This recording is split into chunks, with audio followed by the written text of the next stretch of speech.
नमस्कार, स्वागत है आप सभी का आपके अपने इस यूट्यूब चैनल नित्या क्लासेज एक्लेरा की इस कक्षा में। आज हम कक्षा 10वीं का जो अर्धवार्षिक का पेपर है, उसे सोल्व करने जा रहे हैं। सबसे पहले हम बात करेंगे खंड आ पर। खंड आ में सबसे पहले बात करते हैं जहाँ विकल्प वाले प्रश्नों को दिया गया है। तो आइए सबसे पहले इसी पर चर्चा करते हैं। सबसे पहला प्रश्न दे रखा है कि व्याघ्र कस्मात् विभेति। व्याघ्र कस्मात् विभेति, व्याघ्र कस्मात् यानी किससे, विभेति यानी डरता है, तो मानुषात्। यहाँ सही आंसर हो जाएगा मानुषात्। वृषभः कुत्र पपात, वृषभः बेल, कुत्र यानी कहाँ, पपात यानी पड़ जाता है, तो यहाँ आ जाएगा क्षेत्रे, खेत में। क्षेत्रे मतलब खेत में, क्षेत्रे का अर्थ हो जाएगा खेत में। इसके बाद चर्चा करेंगे गुणी किम वेति। तो गुणी गुणम वेति, गुणी गुणम वेति, ठीक है। गुणी गुणम वेति, बली बलम वेति, तो यहां से हम गुणी गुणम वेति करेंगे। आगे बढ़ते हैं। वनराज के दुरावस्था प्राप्त है। तो वनराज को कौन दुरावस्था को प्राप्त करवाते हैं, तो यहाँ जो वनराज के दुरावस्था प्राप्त है तो वानरे, ठीक है। कृशकाय क आसित, कृशकाय, कृशकाय का मतलब कमजोर शरीर वाला, क यानी कौन, आसित यानी थे। कमजोर शरीर वाला कौन था, कमजोर शरीर वाला कौन था, तो यहां से आंसर हो जाएगा अतिथि। कमजोर शरीर वाला कौन था, अतिथि। वागीश इत्यस्य संधि विच्छेद, तो आप जानते हैं कि इसका संधि विच्छेद कैसे होगा, वाक प्लस ईश, वाक प्लस ईश है। इसका संधि विच्छेद आप करेंगे, इसका संधि विच्छेद आप करेंगे वाक प्लस ईशे, ये वाला, ठीक है, वाक प्लस ईशे। आगे बढ़ते हैं। कृष्णस्य समीपम इत्यस्य समस्त पदम वर्तते, तो यहाँ सही आंसर हो जाएगा उपकृष्णम। सही आंसर आपका हो जाएगा उपकृष्णम। फिर दे रखा है, आगे बढ़ते हैं। फिर अगला प्रश्न देखते हैं। पट प्लस क्षत्रि, पट प्लस क्षत्रि किम भवेत, क्या बनेगा, तो यहाँ सही आंसर हो जाएगा पठन। क्या हो जाएगा, पठन। अपहर्ति इत्यत्र का उपसर्ग, अपहर्ति यहाँ कौन सा उपसर्ग है, तो आपका सही आंसर हो जाएगा अप। उत्तम पुरुषस्य पदम वर्तते, उत्तम पुरुष का पद कौन सा है, इनमें से उत्तम पुरुष का पद कौन सा है, तो आपको पता होना चाहिए, लिखाओ। कौन सा आ जाएगा, लिखाओ। आगे बढ़ते हैं। इसके बाद प्रश्न नंबर 2 पर हम चर्चा करने जा रहे हैं। प्रश्न नंबर 2 देखिएगा। सबसे पहले देखते हैं कि रिक्त स्थानों की पूर्ति करनी है। सह सीता वनम गच्छति, सह सीता वनम गच्छति। अब यहाँ राम शब्द में तृतीया लगानी है अपन को, तो राम शब्द की तृतीया जो होगी वो होगा रामेण। तो यहाँ सही आंसर हो जाएगा रामेण सह सीता वनम गच्छति, रामेण सह सीता वनम गच्छति। सह के योग में तृतीया विभक्ति आती है। इसके बाद लिखा रहा है अन्य अपि पशव भयभीता, अन्य अपि पशव भयभीता। अब यहाँ लिखा रहा है भू धातु, कौन सी धातु, भू धातु, और लंग लकार, प्रथम पुरुष का बहुवचन। तो आप जानते हैं कि एक तो होता है सबसे पहले लट लकार, जिसमें आप लिखते हैं कि इसकी ट्रिक होती है तीत अंति सीत थ आमी आव आम। फिर होता है लोट लकार, तू ताम अंतु अतम अत आनी आव आम। फिर होता है लंग लकार, जिसमें पहले अ जोड़ते हैं, इसकी ट्रिक होती है अतम अन। अब अन होगी तो यहाँ पहले अ लगाएंगे, मैंने ट्रिक के हिसाब से बोल के बताया आपको, और यहाँ हो जाएगा अभवन। कौन सा हो जाएगा, अभवन, अभवन, ठीक है। मैं यहाँ बड़ा लिख के बता देता हूँ, अभवन, ओके। अब आगे बढ़, सॉरी गलत लिखा गया, मैं एक बार और लिख देता हूँ। यहाँ तो आ जाएगा रामेण, यहाँ आ जाएगा अभवन, ओके। बढ़े आगे। इसके बाद देखेंगे प्रश्न नंबर 3, ग्रामम तृणम स्पर्शति। तो यहाँ गम धातु में क्षत्रि प्रत्यय का लगाना है, प्रयोग करना है, तो यह हो जाएगा गच्छन। ग्रामम गच्छन तृणम स्पर्शति, ग्रामम गच्छन तृणम स्पर्शति, आप ऑब्जेक्टिव में भी देख चुके थे। फिर लिखा रहा है मोहन है गाम ददाती, मोहन है गाम ददाती। हरि शब्द चतुर्थी विभक्ति एक वचन है, तो हरि शब्द में चतुर्थी विभक्ति का एक वचन लिखना है, तो हरि हरिम हरिना हर ये, तो यहाँ आपका रूप हो जाएगा हर ये। कौन सा हो जाएगा, हर ये। आगे बढ़ते हैं। एका पादपा खादती, अब यहाँ अज लिखा रहा है, अज धन टाप, तो टाप में आ शेष बचता है तो अजा हो जाएगा। इसके बाद बात करते हैं शिष्य विद्यालये ज्ञानम, शिष्य विद्यालय में ज्ञान, और यहाँ लिखा रहा है लब धातु लट लकार प्रथम पुरुष का एक वचन, तो यहाँ लबते, देखो अते एते अंते, तो एक वचन में आ जाएगा लबते। तो शिष्य विद्यालय ज्ञानम लभते, शिष्य विद्यालय में ज्ञान प्राप्त करते हैं, लभते मतलब ज्ञान प्राप्त करते हैं। इसके बाद इस गद्यांश को आपको पढ़ना है, मैं आपको पढ़ाकर सुना देता हूं कि अपठित गद्यांश है जिसे पढ़कर आपको प्रश्नों के उत्तर देने हैं कि मानवस्य बौद्धिक विकासाय, मानव के बौद्धिक विकास में ज्ञान वर्धनाय, ज्ञान के वर्धन में पुस्तकालयानाम महत्वपूर्ण स्थानम वर्तति, पुस्तकालयानाम पुस्तकालयों का महत्वपूर्ण स्थान है। पुस्तकालयेषु विविध पुस्तकानां संग्रहो भवति, पुस्तकालय में विविध पुस्तकों का संग्रह होता है। अत्र विविध भाषाणां पत्र पत्रिकादयो अपि प्रतिदिनम आयान्ति, यहाँ विविध भाषाओं की पत्र पत्रिकाएं प्रतिदिन आती है। अस्माकं पुस्तकालये नगरस्य समीपम रमणीय स्थाने वर्तते, हमारा पुस्तकालय नगर के समीप रमणीय स्थान पर है। अस्मिन् 10,000 पुस्तकानि सन्ति, यहाँ 10,000 पुस्तकें हैं। अस्माकं पुस्तकालये हिंदी आंग्ल संस्कृत भाषाणां पत्र पत्रिका प्रतिदिनम आयान्ति, हमारे पुस्तकालय में हिंदी अंग्रेजी और संस्कृत भाषा की पत्र पत्रिकाएं प्रतिदिन आती है। अस्य समीपे एक वाचनालय वर्तते, इसके समीप में एक वाचनालय है। यत्र बहव जना, यहाँ बहुत सारे लोग छात्रा और युवक प्रतिदिन आकर स्वाध्याय करते हैं, प्रतिदिन आकर के क्या करते हैं, स्वाध्याय करते हैं। अस्माकं पुस्तकालयस्य भवनं विशालं रमणीयं च वर्तते, हमारे पुस्तकालय का भवन विशाल और रमणीय है। अस्य पुस्तकालयस्य सर्वे जना प्रशंसा कुर्वन्ति, इस पुस्तकालय की सभी लोग प्रशंसा करते हैं। अस्माकं ज्ञान वर्धनाय, ये हमारे ज्ञान को बढ़ाने में अस्य महती भूमिका वर्तते, इसकी महत्वपूर्ण भूमिका है। अयम एक आदर्श पुस्तकालय विद्यते, यह एक आदर्श पुस्तकालय है। आगे बढ़े। अब इसके बाद यहाँ दे रखा है आपको पुस्तकालयेषु केषां संग्रहो भवति, पुस्तकालय में किसका संग्रह है, पुस्तकालय में किसका संग्रह है। बहुत ही अच्छा, अभी आपने थोड़ी देर पहले पढ़ा था पुस्तकों का संग्रह है, तो उसमें किसका है, विविध पुस्तकों का। तो यहाँ आपका आंसर हो जाएगा विविध पुस्तका नाम, पुस्तका नाम, पहले का आंसर हो जाएगा विविध पुस्तका नाम। कस्य समीपे वाचनालय वर्तते, किसके समीप में वाचनालय है, पुस्तकालयस्य, पुस्तकालयस्य किसके समीप में है, पुस्तकालय के समीप में। अब आगे बढ़ते हैं। पूर्ण वाक्येन उत्तरत, पूर्ण वाक्य में उत्तर देना है। अस्माकं पुस्तकालये कुत्र वर्तते, हमारा पुस्तकालय कहाँ है। सबसे बेस्ट आंसर है नगरस्य समीपम, नगरस्य समीपे, नगरस्य समीपे, नगर के पास में। सर्वे जना पुस्तकालय से किम कुर्वन्ति, सभी लोग पुस्तकालय में क्या करते हैं, तो आपका आंसर होगा सबसे बेस्ट स्वाध्याय कुर्वन्ति, स्वाध्याय करते हैं। क्या करते हैं, स्वाध्याय, क्या करते हैं सभी लोग, स्वाध्याय करते हैं। ठीक है। अब इसके बाद आपको एक बेस्ट प्रश्न यहाँ देखने को मिलेगा। अस्य गद्यांश समुचितम शीर्षकम, तो पुस्तकालयस्य महत्वम, पुस्तकालयस्य महत्वम, पुस्तकालय का महत्व, यह आपका यहाँ शीर्षक हो जाएगा। ओके। इसके बाद आगे बढ़े। प्रश्न आपको दिखाई दे रहा है कि आदर्श इति विशेषणस्य गद्यांश विशेष्य पदम चित्वा, आदर्श जो शब्द हैं ये विशेषण पद हैं, इसका विशेष्य पद्य गद्यांश में कौन सा आया था, तो आपको पता होना चाहिए आदर्श पुस्तकालय आया था। तो यहाँ सही आंसर आप स्वीकार करेंगे पुस्तकालय। निंदाम इत्यस्य विलोम पदम गद्यांशम चित्वा लिखत, निंदाम मतलब निंदा, इस विलोम पद को गद्यांश में चित करके लिखिए। तो निंदा पद का विलोम शब्द कौन सा हो जाएगा, प्रशंसा। निंदा करना मतलब बुराई करना, और इसका विलोम हो जाएगा प्रशंसा, जो गद्यांश में आया है।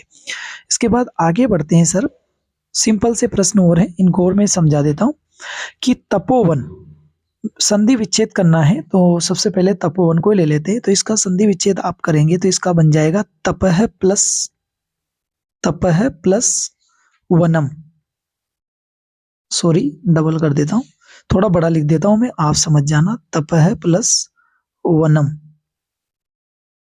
तपह प्लस वनम। ओके, यहाँ विसर्ग संधि है।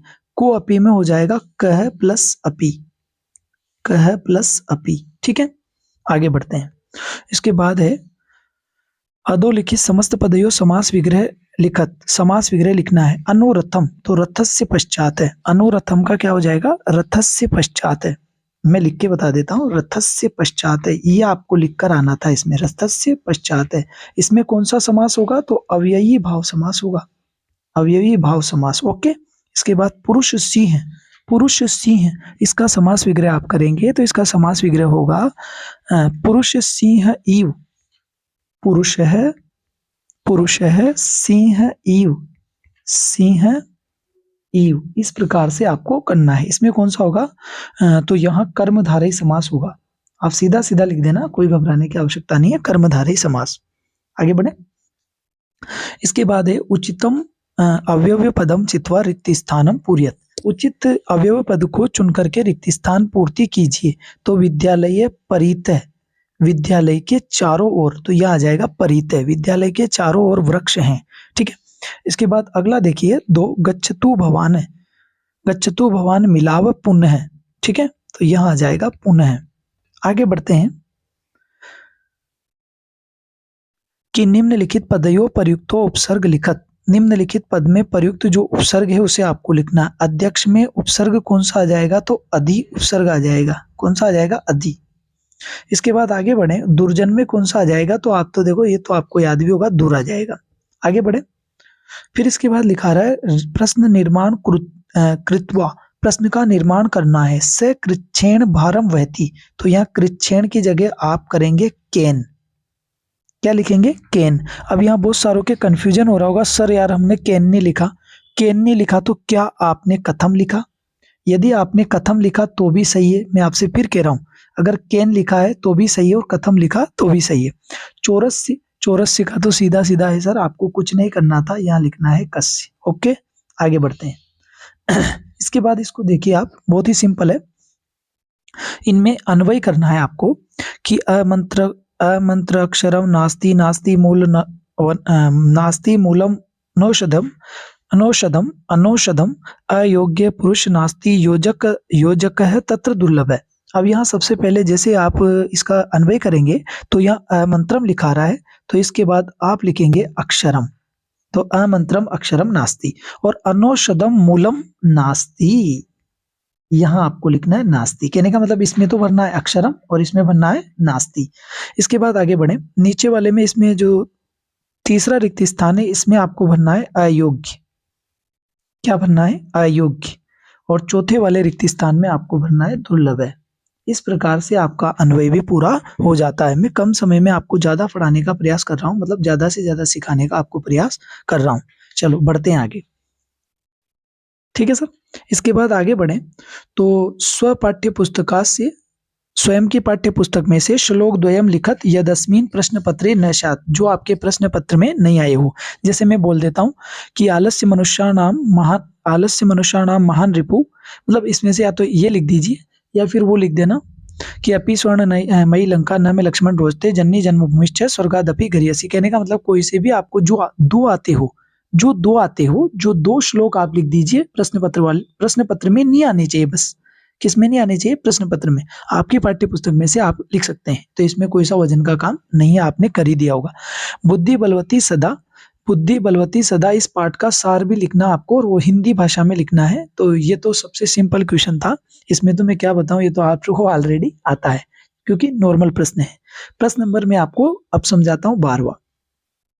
सुनिएगा, ये समझाने के लिए थोड़ा सा आप ध्यान देना, समझना ही पड़ेगा तो समझाना तो पड़ेगा, कि गद्यांश से पढ़ करके इसमें जो प्रश्न दिए गए उनके उत्तर देने हैं।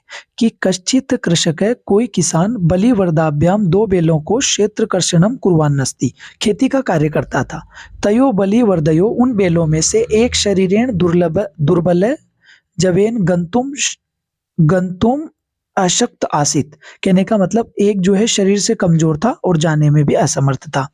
अतः कृषक तम दुर्बलम वर्षभम तोदनेन न उद्यनान आवर्तते, कहने का मतलब वह जो है दुर्बल बेल के माध्यम से कृषि का कार्य संपन्न नहीं कर पाता था।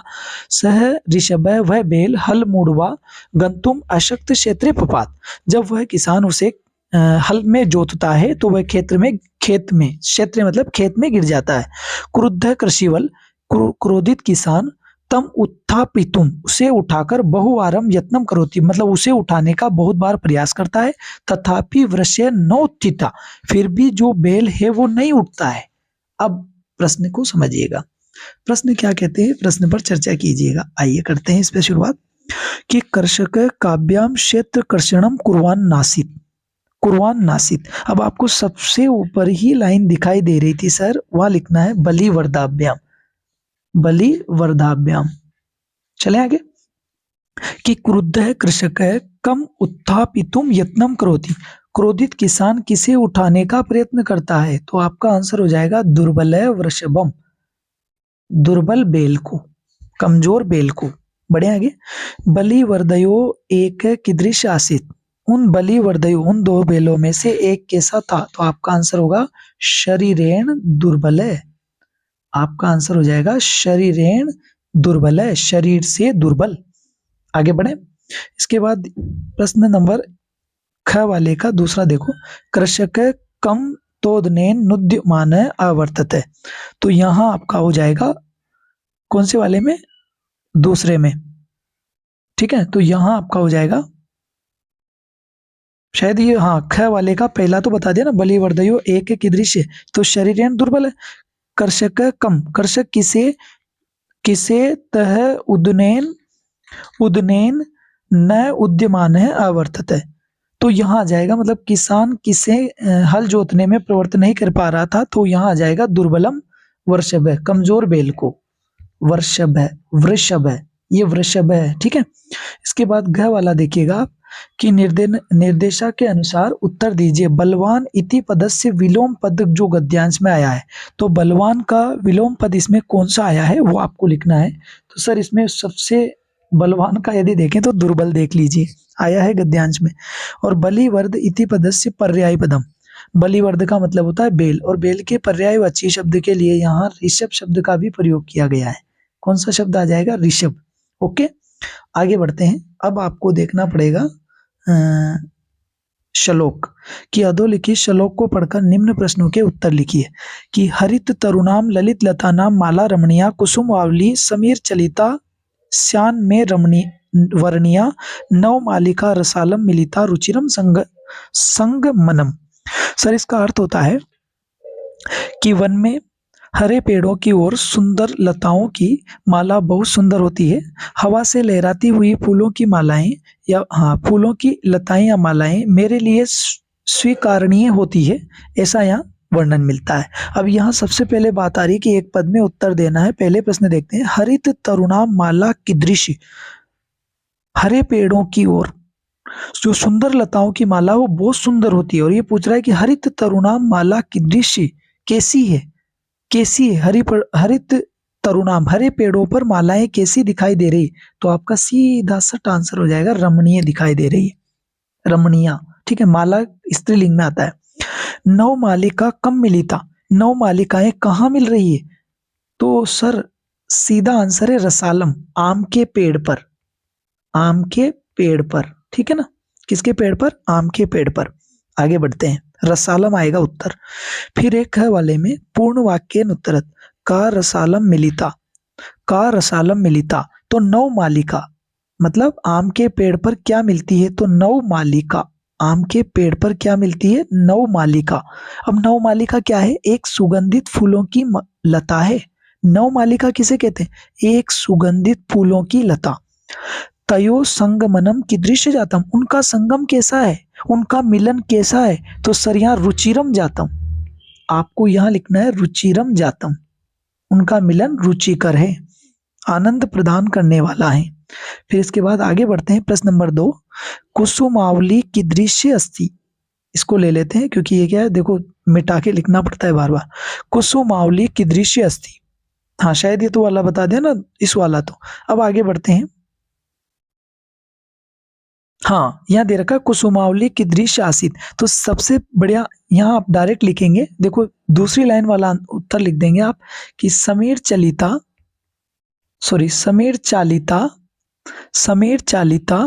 श्यान में रमणीया, रमणीया नहीं वर्णिया, और यहाँ लिखेंगे कुसुमावली।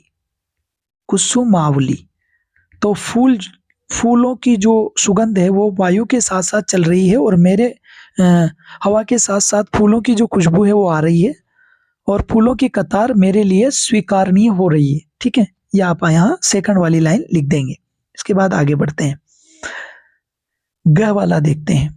यथा निर्देशम उत्तरम लिखित, जैसा निर्देश किया गया है वैसे उत्तर लिखिए। यहाँ सबसे पहले लिखा रहा है कि माला इति पदस्य विशेषण पदम किम, इस पद का विशेषण पद क्या है। तो माला से पहले ऐसा कौन सा शब्द आया है जो उसकी विशेषता बता रहा है। तो आपको याद होना चाहिए ललित लता नाम, ये शब्द आया था ललित लता नाम। ठीक है ना, ललित लता नाम माला।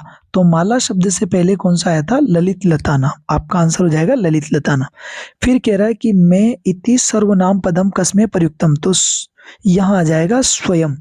कहने का मतलब ये, इसका जो आपने एक शब्द देखा होगा शान में, ऐसे देखा ना, शान में का टुकड़ा करेंगे तो इसके टुकड़े होंगे दो, शात दन में। मैं आपको पूरा समझाने का प्रयास कर रहा हूं।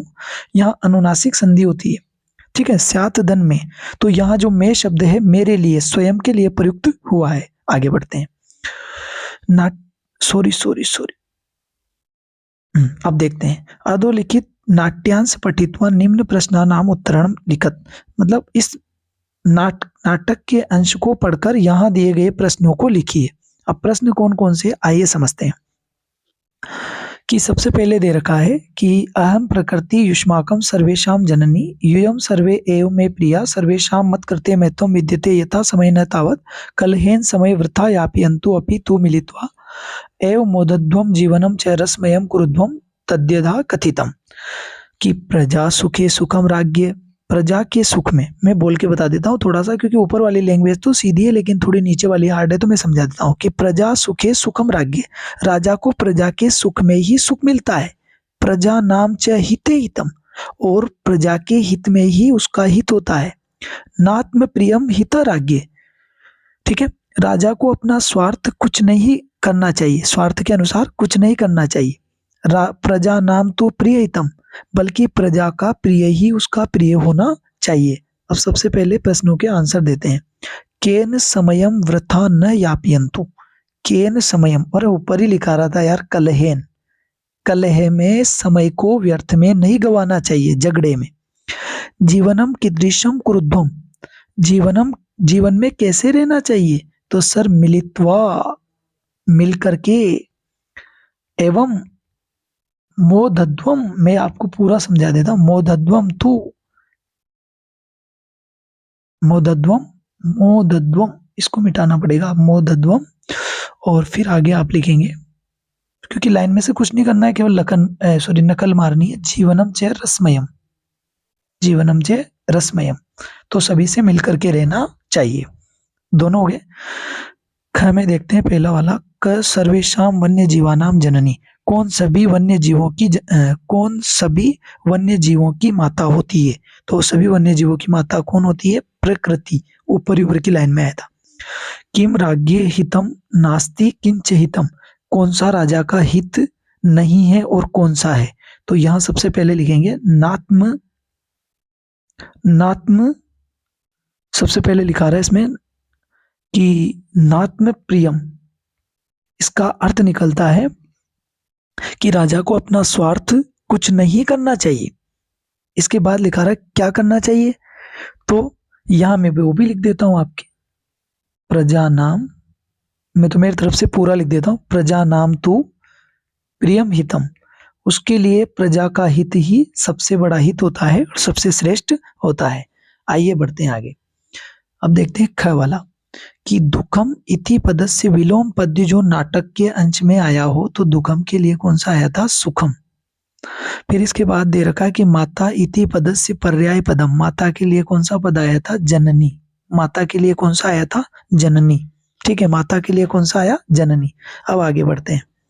अधोलिखित घटनाक्रमेण, अधोलिखित नीचे लिखे गए घटनाक्रम को संयोजित कीजिए या मिलाइए। तो सबसे पहले यहाँ लिखा रहा है, आप देखेंगे कि कस्मिन् चिदे अरण्ये कश्चन व्याघ्र आसीत्। सबसे पहले इसको ले लेंगे आप 1 नंबर पर। कस्मिन् चिदे किसी अरण्य जंगल में कश्चन व्याघ्र आसीत्, कोई व्याध था मतलब शिकारी था। इसके बाद आप सेकंड नंबर पर डायरेक्ट लेंगे, वह प्रतिदिन अरण्य, वह प्रतिदिन जंगल में आखेटम करोति, इसमें मतलब शिकार करने का कार्य करता था। वह प्रतिदिन जंगल में शिकार करने का क्या करता था? कार्य करता था। एकदा व्याधे, एक बार शिकारी अरण्य मार्ग भ्रष्ट अभवत्, एक बार शिकारी जंगल में मार्ग को भूल गया। ठीक है, मार्ग को क्या हो गया? भूल गया। कौन भूल गया? शिकारी। तदा अकस्मात कश्चन व्याघ्र व्याधस्य मार्गम अवरुद्ध, तब अचानक जो है व्याघ्र ने व्याध के मार्ग को रोक दिया। इसको ले लेंगे आप चौथे पर। ठीक है, और भीत है व्याध है समीपे विद्यमानम वृक्षाम आरूढ़वान है। भयभीत जो व्याध है, जो शिकारी है, शिकारी विद्यमानम वृक्षाम आरूढ़वान है, उन वृक्षों में छिपने का प्रयास करता है। तो यहाँ आ जाएगा 5वां ये वाला। इत्यम व्याध है व्याघ्रा स्वप्राणान आरक्षत है, वो उसके प्राणों को नहीं सॉरी, भीत है ने डरे हुए, व्याध ने शिकारी ने, समीप यानी समीप में, विद्यमान यानी फैले हुए, वृक्ष में ने वृक्षों में छिपने का प्रयास किया। इत्यम इस प्रकार व्याधे यानी शिकारी ने व्याघ्रात यानी व्याघ्र से स्वप्राणान अपने प्राणों की रक्षा की। तो ये आ जाएगा 6ठा। अब मैं आपको फिर दोबारा बताऊं क्योंकि भूल गए होंगे आप, फिर बोलता हूं। पहले नंबर पर तो आप ये लिखेंगे, अब नंबर डाल देता हूं। दूसरे नंबर पर आप लिखेंगे ये वाला, तीसरे नंबर पर आप लिखेंगे ये वाला, चौथे नंबर पर लिखेंगे आप ये वाला, 5वें नंबर पर लिखेंगे आप ये वाला, और 6ठे नंबर पर लिखेंगे आप ये वाला। ठीक है सर, अब तो खुश हो ना, क्योंकि बहुत सारे कंफ्यूज हो जाएंगे कि सर ने क्या बताया और क्या नहीं बताया। ओके, आगे बढ़ते हैं। ये 5 नंबर पे लिखना है। चलो आगे बढ़ते हैं। इसके बाद दे रखा है और सबसे सिंपल है, ये वाला समझा देता हूं मैं 16वें प्रश्न में कि भवान आप राजकीय उच्च माध्यमिक विद्यालय जयपुर से 10वीं कक्षाया छात्र अंकित अस्ति, स्वकीयं प्रधानाचार्यं प्रतिदिन द्वयस्य अवकाशम एकम प्रार्थना पत्रम लिखतु। तो सबसे पहले आप लिखेंगे कि सेवायाम श्रीमंत प्रधानाचार्य महोदय राजकीय उच्च माध्यमिक विद्यालय जयपुर नगरम। ठीक है, फिर लिखेंगे आप कि विषय दिन द्वयस्य अवकाशार्थम प्रार्थना पत्रम। फिर लिखेंगे आप महोदय नम्र निवेदनम अस्ति अहम दिनत्रयस्य ज्वारो पीड़ित अस्ति, मैं 3 दिनों से बुखार से पीड़ित हूँ, अतः विद्यालय में आगंतुम न शक्नोमि, अतः मैं विद्यालय आने में समर्थ नहीं हूँ। महोदय नम्र निवेदनम अस्ति दिनद्वयस्य अवकाशार्थम अवकाशात्मक दत्वा कृपाम करोति, अवकाश देने की कृपा कीजिए। बहुताम आज्ञाकारी शिष्य, आपका आज्ञाकारी शिष्य, और उसका नाम क्या है बालक का? अंकित है, और कक्षा लिख देंगे 10वीं कक्षाया। ओके, इस प्रकार से आप इसको बना देंगे। अब बहुत सारे करेंगे तो चाहे तो आप ये भर सकते हैं, इसमें कोई बड़ा काम नहीं है, तो आप चाहें तो भले आप ये भर लें। मेरे हिसाब से तो प्रार्थना पत्र बेस्ट है। इसके बाद आगे बढ़ते हैं। सर प्रश्न नंबर 17 पे बात करें तो यहाँ दे रखा है कि चित्र को देखकर 5 वाक्य बनाने हैं। मेरे हिसाब से तो ये भी बेस्ट है। डायरेक्ट आप चाहे तो कि अदम चित्रम दृष्टवा मंजूषाय प्रदत्त शब्दानाम सहायता उपवन विशेष संस्कृत भाषायाम लिखत, कम से कम 5 या 7 वाक्य आपको बनाने, या तो ये बना दीजिए, या फिर आप एक काम कीजिए, अथवा में दे रखा है, क्या दे रखा है? वार्तालाप। आप इसको भी कर सकते हैं। तो आप इसको करें तो अजय ग्रीष्म अवकाश में कुत्र, यहाँ लिखा रहा है, सबसे पहले ले लेंगे तुम। विजय अजय से कहता है कि अरे अजय ग्रीष्म अवकाश में तुम कहाँ जाओगे? ठीक है, फिर वो कह रहा है अजय की विजय अहम ग्रीष्म अवकाश में अरुणाचल प्रदेश में कितने, हाँ अजय कह रहा है कि अरे विजय अहम यानी मैं ग्रीष्म अवकाश में अरुणाचल प्रदेश में अगच्छम गया, या फिर जाऊंगा सॉरी लंग लकार है ना। विजय कहता है अहो सह प्रदेश, वह प्रदेश कैसा है, तो यहाँ आप लिख देंगे डायरेक्ट अति रमणीय। क्या आ जाएगा यहाँ, अति रमणीय। वह प्रदेश कैसा है, अति रमणीय, रमणीय। मैं नंबर डाल दूंगा, पहले आप समझ लीजिए। अजय कहता आम ठीक है, वो कहता है कि आम ठीक है। तत्र, तत्र याक पशुम अपश्य, क्या तुमने वहां पर याक पशुओं को देखा। विजय कहता है किम तो गोपा मंदिरम न अपश्य, क्या तुमने गोपा मंदिर नहीं देखा। फिर अजय कहता है मया सह, मेरे साथ मेरे माता पिता भी थे। विजय कहता है यूयम हम सब, यूयम हम सब, कौन सा सातवां वाला देखना अब, हाँ यूयम हम सब, या फिर हाँ हम सब, यूयम नहीं नहीं सॉरी, यूयम है तुम सब, कदा तत् आगच्छे, तुम कब तक आओगे, तुम सब कब तक आओगे या कब आओगे। फिर ये देखो प्रश्नवाचक देख के हमने कदा लगा दिया। फिर कह रहा है वयम एव आगच्छाम, वयम यानी हम भी गत मासे बीते मास में वहां गए थे, हम सब भी बीते हुए मास में वहां क्या हुए थे, गए थे। अस्तु ठीक है, अस्तु यानी ठीक है। आवाम, आवाम यानी हम, भैया वो आवाम मिल जाएगा, आवाम यानी हम, पुनः मिलाव, पुनः मिलेंगे। ठीक, अब मैं आपको नंबर डाल के सिखा देता हूं, पहले सुनिएगा। सबसे पहले आएगा तुम, एक नंबर पर, कितने नंबर पर, एक पर, कि अजय कहता है ग्रीष्म अवकाश में तुम कुत्र अगच्छ, तुम कहाँ गए। ठीक है, अब यहाँ एक नंबर। फिर इसके बाद दो नंबर पर आ जाएगा विजय अहम ग्रीष्म अवकाशे अरुणाचल प्रदेशम, अरुणाचल प्रदेशम अगच्छम, अरुणाचल प्रदेश में गया, अरुणाचल प्रदेश में गया। तो विजय के अजय कहता है कि अरे विजय मैं ग्रीष्म अवकाश में अरुणाचल प्रदेश में गया था। कहाँ गया था, अरुणाचल प्रदेश में। इसके बाद तीन नंबर पर आपको लिखना है कि अहो, विजय कहता है कि अरे अरुणाचल, यहां से लेंगे अहो, अरे अरे अति रमणीय प्रदेश है, वह प्रदेश तो अत्यधिक रमणीय है, इसको ले लेंगे तीन नंबर पर, अति रमणीय को। फिर इसके बाद चौथे नंबर पर आएगा आम ठीक है, अजय कहता है कि आम ठीक है, ठीक है। तत्र न वहां याक पशु अपश्यत, तो यहाँ तत्र ले लेंगे, तुमने वहां याक पशुओं को देखा या नहीं देखा, इसको चार पे ले लेंगे। इसके बाद आगे बढ़ते हैं, चार के बाद पांच पे आ जाओ। विजय कहता है किम तो गोपा मंदिरम न अपश्य, क्या तुमने गोपा मंदिर को नहीं देखा, तो इसको ले लेंगे आप पांच नंबर पर, कितने नंबर पर, पांच नंबर पर। फिर आगे बढ़ते हैं, छह नंबर पर अजय कहता है कि मैं, मया, मया यानी मैं, तो मया ले लेंगे आप छह नंबर पर। ठीक है, कि मया सह मम जननी जनक चास्ताम, मेरे साथ माँ, मेरे साथ माता और पिता भी थे। ठीक है, इसके बाद सात नंबर पर चल जाते हैं, युयाम, सात नंबर पर आ जाएगा सर, सात पर आप ले लेंगे कदा, क्योंकि यहाँ प्रश्नवाचक चिन्ह लग रहा है तो डायरेक्ट आप ले लेंगे सात नंबर पर कदा। क्यों युयम, तुम सब भी कब गए थे, युयम यानी तुम सब, कदा यानी कब, यहाँ कदा आ जाएगा, तुम सब कब, तत् यानी वहां, आगच्छत गए थे, तुम सब कब गए थे, तो सात नंबर पे आ जाएगा। फिर आठ पे कह रहा है, अजय कहता है कि हम सब गत मासे, गत मासे, तो इसको ले लेंगे गत मास को अपन कितने नंबर पर, आठ नंबर पर गत मास को ले लेंगे। ठीक है, फिर नौ नंबर पर चलते हैं।